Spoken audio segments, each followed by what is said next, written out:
नमस्कार मित्रांनो, मी ॲडव्होकेट प्रसाद गावडे. माझ्या ॲडव्होकेट प्रसाद गावडे लीगल कन्सल्टन्सीमध्ये आपल्या सर्वांचे स्वागत आहे. आज तुम्हाला मी 7/12 संदर्भात माहिती सांगणार आहे. तर 7/12 हा महसूल प्रशासनातला अत्यंत महत्त्वाचा कागदपत्र आहे. तर 7/12मध्ये जमिनीचे हक्क, पिके, क्षेत्रफळ आणि जमिनीच्या मालकाची नोंद केली जाते. तर 7/12 हा अर्ज कुठे सादर करायचा असतो? तर 7/12ची नोंद ही तलाठी कार्यालयामध्ये केली जाते. तसेच ऑनलाईन पद्धतीने गव्हर्नमेंटच्या महाअभिलेख या पोर्टलवरही तुम्ही त्याची नोंद करू शकता.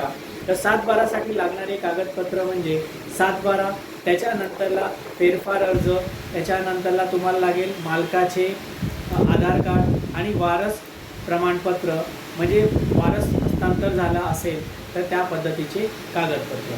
सदर हे कागदपत्र तुम्हाला तलाठी कार्यालयामध्ये नोंदवायचे असतात.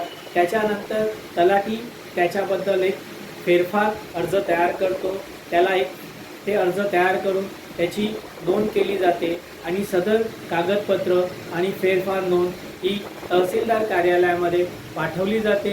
तहसीलदार कार्यालय व मंडल अधिकारी याची तपासणी करून त्याची चौकशी करून त्याला मान्यता दिली जाते.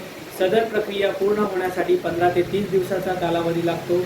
अशा पद्धतीने एखाद्या व्यक्तीचे नाव 7/12मध्ये नोंदवली जाते. धन्यवाद.